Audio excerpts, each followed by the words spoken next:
आप हमें ये बताइए कि पीलिया क्यों होता है। पीलिया अक्सर हेपेटाइटिस की वजह से होता है। सबसे कॉमन कॉज हेपेटाइटिस का है। जो सी और बी हैं, बी और सी हैं, ये खतरनाक किस्म के पीलिया होते हैं जो बॉडी सिक्रीशन से फैलते हैं। इससे बचने के क्या उपाय हैं? ए और ई से बचने का कारण तरीका ये है कि हमारे समाज में हाइजीन बहुत होनी चाहिए, साफ सफाई। इससे बचने के क्या उपाय हैं? ए और ई से बचने का कारण तरीका ये है कि हमारे समाज में हाइजीन बहुत होनी चाहिए, साफ सफाई। तो इसलिए अगर इम्यूनिटी हम इम्प्रूव कर लें तो ये इन्फेक्शन जो है वो पहली बात तो होती नहीं, अगर नहीं है तो, अगर हैं तो गायब हो जाती है। नमस्कार, D5 चैनल हिंदी देख रहे दर्शकों का मैं वंदना स्वागत करती हूँ। आज एक बार फिर हमारे स्टूडियो में मौजूद हैं डॉक्टर अमर सिंह आज़ाद जी। डॉक्टर आज़ाद, आपका बहुत बहुत स्वागत है हमारे स्टूडियो में। सभी श्रोताओं को बहुत ही प्रेम पूर्व नमस्कार जी। आज हम बात करेंगे पीलिया पर। तो सबसे पहले आप हमें ये बताइए कि पीलिया क्यों होता है। वरना पीलिया शब्द जो हमारी भाषा में यूज़ होता है उसका मतलब है आंखों में पीलापन आना, पेशाब में पीलापन आना। तो वो जो सिम्टम जिस बीमारी के होते हैं उसको हम पीलिया बोलते हैं। पीलिया अक्सर हेपेटाइटिस की वजह से होता है। सबसे कॉमन कॉज हेपेटाइटिस का है और मुझे लगता है कि हमको शॉर्ट वीडियो में सिर्फ हेपेटाइटिस ही फोकस करनी चाहिए, क्योंकि जो बाकी कॉजेज़ हैं पीलिया के हैं बहुत रेयर से कॉजेज़, लेकिन उनको क्योंकि वो उनको जनरल पॉपुलेशन के लिए ज़्यादा रेलिवेंट नहीं है, वो मेडिकल एंगल से ठीक है, लेकिन हमें सिर्फ हेपेटाइटिस की बात ही करनी चाहिए। पीलिया क्यों फैलता है? पीलिया वंदना 5 तरह का होता है, ए, बी, सी, डी और ई। ए और ई जो हैं वो वाटरबॉर्न है। वाटरबॉर्न का मतलब पानी से फैलते हैं। पानी से फैलते हैं या फूड से फैलते हैं, या मतलब फीको ओरल बोलते हैं इसको। फीको ओरल का मतलब होता है, फीको फीसिस होती है ह्यूमन एक्सक्रीटा, यानी कि हमारी जिसको हम पॉटी बोलते हैं उसको टेक्निकल भाषा में फीसिस बोलते हैं। ओरल का मतलब माउथ, यानी कि जिसका कारण ये होता है कि ह्यूमन फीसिस फ्रेश फॉर्म में ह्यूमन माउथ तक पहुंच जाती है, तो वो ए और ई पीलिया होता है। तो उसके पहुंचने के जो जरिया है वो एक तो पानी है। मान लीजिए पानी में कोई फीसिस का अडल्ट्रेशन हो गया, उससे पहुंच जाएगी। जहाँ मक्खी बड़ी कॉमन होती है कि जो मक्खी होती है वो पहले फीसिस पे बैठेगी फिर फूड पे बैठ जाएगी तो भी हो जाएगी। तो ये फूड, पानी या मक्खी की वजह से फैलता है। ए और ई। जो सी और बी हैं, बी और सी हैं, ये खतरनाक किस्म के पीलिया होते हैं जो बॉडी सिक्रीशन से फैलते हैं, जैसे ब्लड से फैलते हैं या और बॉडी सिक्रीशन से फैलते हैं। ये वो ए और ई की तरह नहीं होते। डी जो होता है वो अपने आप में कोई उसकी रेलेवेंस नहीं है, लेकिन ये देखा गया है कि जिसको डी की वायरस और साथ में बी की भी हो तो वो बहुत ज़्यादा खतरनाक हो जाता है। बी फिर उसमें डेथ होने का चांसेस बढ़ जाते हैं अगर डी और बी और से इकट्ठा हो जाए। डी अकेला होने से कुछ नहीं होता।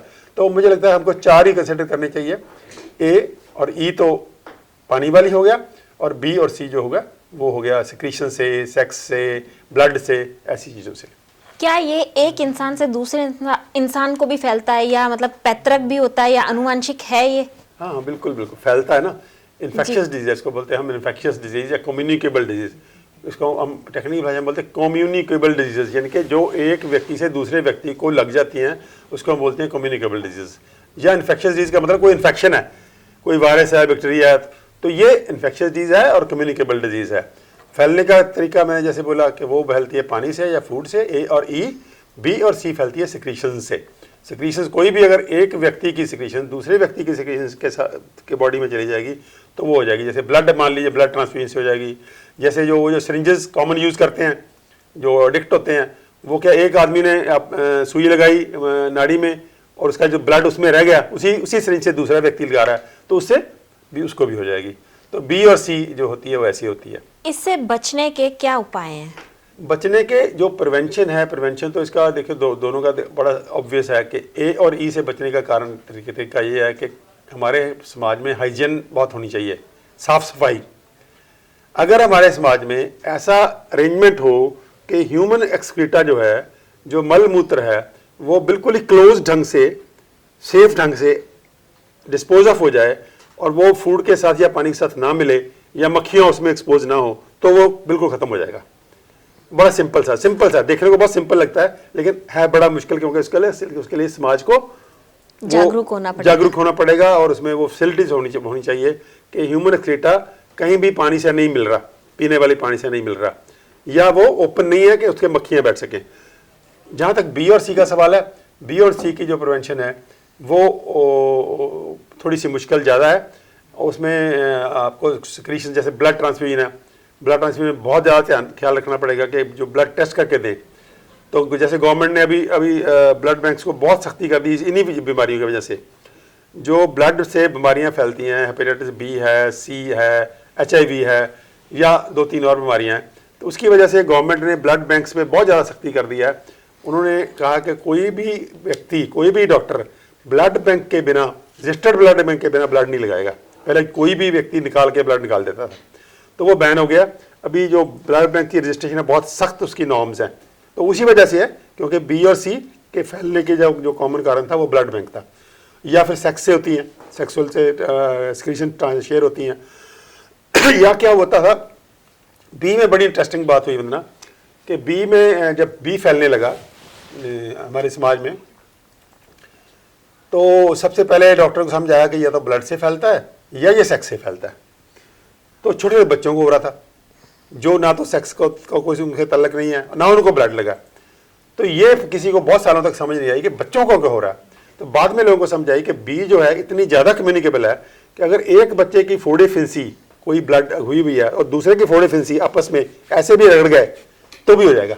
तो बच्चे क्या करते हैं, खेलते हैं, एक दूसरे के साथ गुत्थम गुत्था होते हैं, या अडल्ट के साथ सोते हैं, या आपस में इकट्ठे सोते हैं, तो उनकी एक के फिंसी या दूसरे के फिंसी या दोनों रगड़ गए, तो उससे भी बी सबसे ज़्यादा कम्युनिकेबल होता है। बी का एक ड्रॉप का 100वां हिस्सा भी अगर आपको शेयर हो जाए तो उससे भी बी हो जाता है। सी उससे नेक्स्ट है और HIV लीस्ट इन्फेक्टेड है। तो इन्फेक्टिविटी वाइज बी सबसे ज़्यादा इन्फेक्टिव है सी उससे कम है और HIV सबसे कम है। जब पीलिया हो जाता है तो क्या खाना पीना चाहिए और क्या खाना पीना बिल्कुल नहीं चाहिए? मतलब ये देखा गया है कि जितने ये कम्युनिकेबल डिजीज है ना, ये उन्हीं लोगों को होती है जिनकी इम्यूनिटी लो होती है। ये रेस्पिरेटरी वायरस अभी हम फेस करके चुके हैं 6 महीने, तो उसमें ये इम्यूनिटी वाला फंडा बहुत एक बड़े पैमाने पे लोगों की चेतना का पार्ट बना है। पहले लोग इम्यूनिटी के बारे में बात नहीं करते थे, लेकिन अभी बहुत बात करते हैं। लेकिन ये रियलिटी है कि कोई भी इन्फेक्शन होगी या नहीं होगी, किसी, देखो 2 बातें हैं। एक हो गया कि किसी कीटाणु का बॉडी में एंटर कर जाना, उसका मतलब बीमारी नहीं है। उसकी बहुत बढ़िया उदाहरण हुई थी ये TB में, ट्यूबरकुलोसिस में। ट्यूबरकुलोसिस का हमारी बॉडी में एविडेंस होता है कि 25 साल की उम्र तक लगभग हम सब लोगों के अंदर TB का कीटाणु जा चुका होता है, सबके अंदर। वो एक छोटा सा स्पॉट भी छोड़ जाता है, वो भी बहुत सारे लोगों में एक्सरे करोगे तो वो स्पॉट मिल जाएगा, लेकिन सब लोग तो बीमार नहीं होते।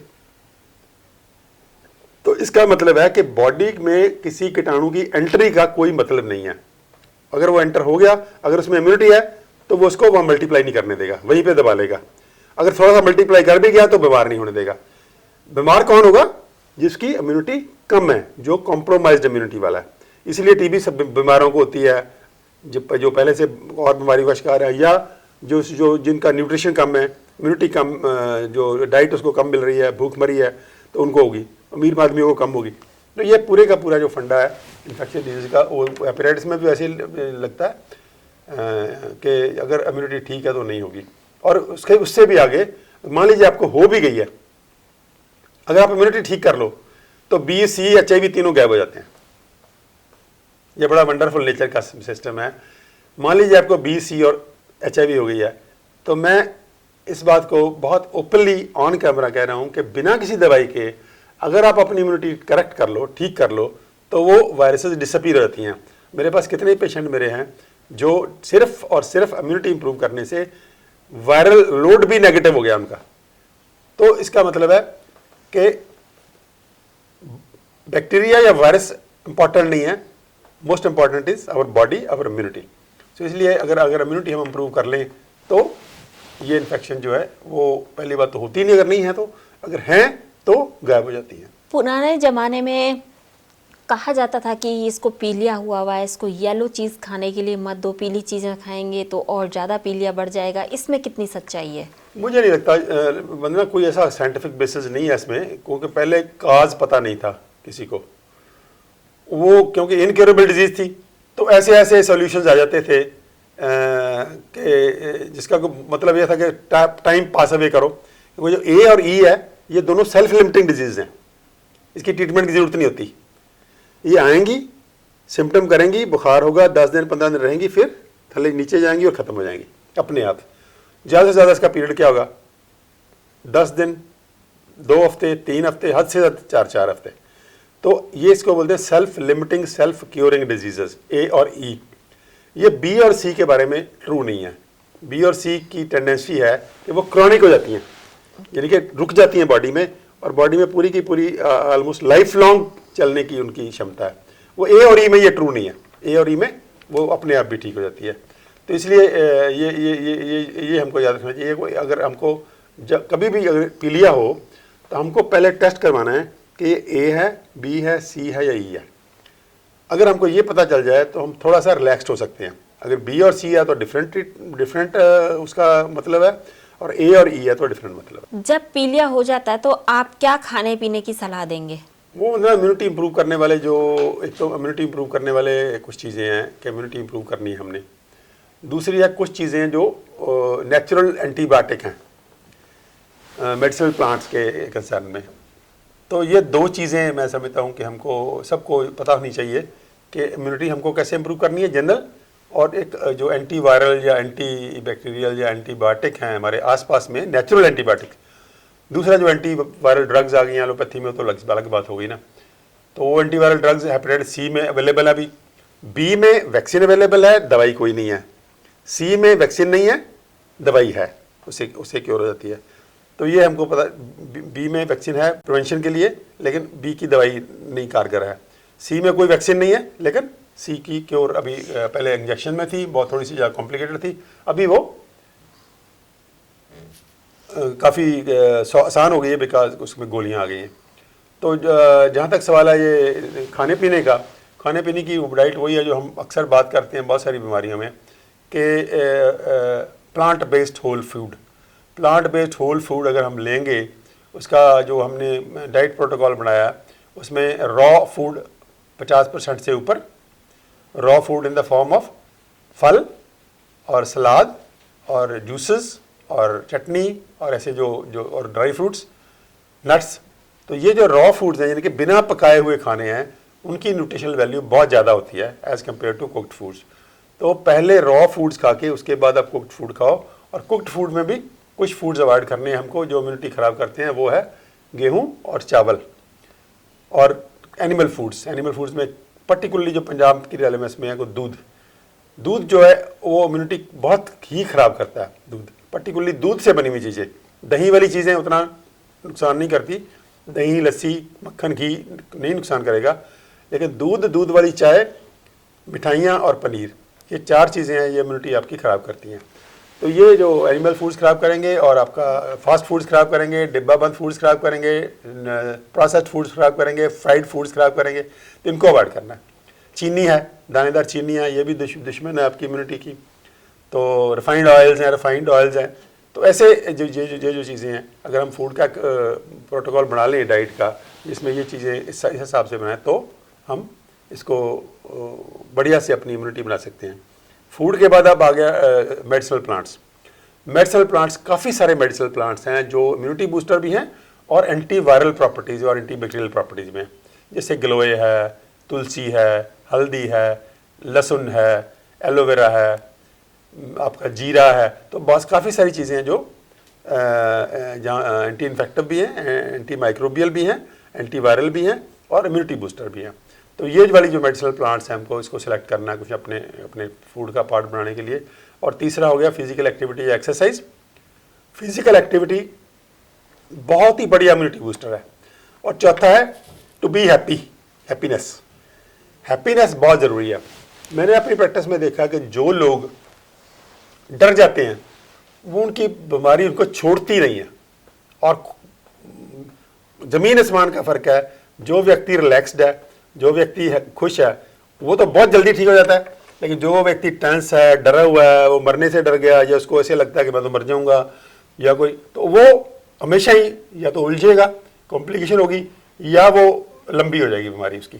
तो हैप्पीनेस या माइंड मैनेजमेंट भी बहुत बहुत ज़रूरी है। और लास्ट में अगर हमको हेल्प लेनी है तो हमको पहले हेल्प लेनी चाहिए होम्योपैथी की, आयुर्वेद की, नेचुरोपैथी की, क्योंकि वो हार्मलेस हैं।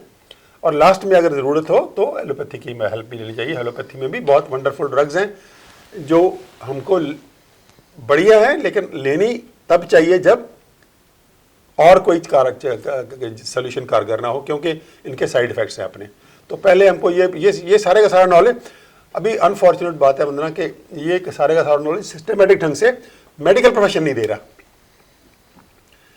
आप एलोपैथी वाले के पास जाओगे तो वो आपको कोई फूड नहीं बताएगा, कोई मेडिसिनल प्लांट नहीं बताएगा, कोई हर्बल नहीं बताएगा, कोई होम रेमेडी नहीं बताएगा, वो सीधा आपको 2, 3, 4, 5, 10 दवाइयों पर डाल देगा। आप किसी नेचुरोपैथ के जाओगे या होम्योपैथ के पास जाओगे तो वो आपको दवाई दे देगा, और वो आपको ये नहीं बताएगा कि आपको अगर एक लिमिट से अगर ज़्यादा हो गया तो आपको एलोपैथिक डॉक्टर की भी सर। तो ये प्रॉब्लम हमारे समाज में बहुत बड़ी प्रॉब्लम है कि इनको इंटेग्रेट करके कहीं ना कहीं एक फैमिली डॉक्टर प्रोड्यूस हमको करना चाहिए, जिसको थोड़ी सी नॉलेज होम्योपैथी की भी हो, नेचुरोपैथी की भी हो, हर्बल प्लांट्स की भी हो, फूड की भी हो, एलोपैथी की भी हो। तो हमको इन चीज़ों को इंटेग्रेट करना चाहिए ताकि पेशेंट के लिए बहुत आसान हो जाएगा। अदरवाइज पेशेंट तो बेचारा मारा फिरता है, कभी वो उसको ये पता नहीं लगता कि मैं एलोपैथी वाले के पास जाऊं कि होम्योपैथी वाले के पास जाऊं कि किसके पास जाऊं। तो ये आज बहुत बड़ी ज़रूरत है कि हम अपने हेल्थ सिस्टम को इंटेग्रेट करके एक बढ़िया सा फैमिली फिजिशियन पैदा करें, जिसके पास पेशेंट सबसे पहले जाए और वो उसको देखे और वो उसको ढंग से ठीक करे।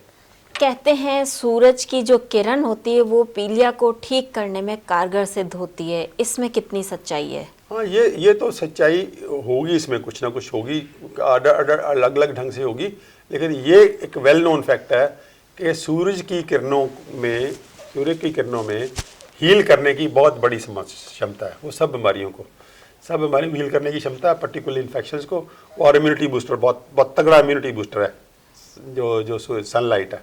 तो इसमें काफ़ी सच्चाई है कि हमको अपने आप को, हेल्दी बंदे को भी और बीमार को खास करके, अपने आप को दिन में आधा घंटा, पौना घंटा या उससे ज़्यादा सनलाइट को एक्सपोज करना चाहिए। और ख़ास करके हम जैसे जो देश हैं, वी आर फॉर्चुनेट, हम बहुत खुशकिस्मत हैं कि हमको कुदरत ने, परमात्मा ने इतनी बढ़िया धूप दी। आप यूरोप वालों से पूछ के देखो जरा क्या हालत होती है उनकी जी। वो बेचारे तरस जाते हैं धूप को और भागते हैं, फिर जब धूप निकलती है तो फिर वो सी बीच को भागते हैं या कहीं बाहर भागते हैं कि जाके फिर वो सन बाथ करते हैं। उनके लिए सन बाथ बड़ा एक स्पेशल सा ओकेजन होता है, हमारे लिए नेचुरल है ये, हम चलते फिरते सन बाथ करते रहते हैं। तो हमको अब कुदरत की जो हमारी बहुत ही अनमोल देन है उसकी कदर करनी चाहिए और हमको अपने आप को धूप को एक्सपोज करना चाहिए। डॉक्टर आजाद, आप यहाँ आए, आपका बहुत बहुत धन्यवाद। बहुत बहुत धन्यवाद जी। अगले एपिसोड में आपसे फिर मुलाकात होगी, तब तक के लिए नमस्कार।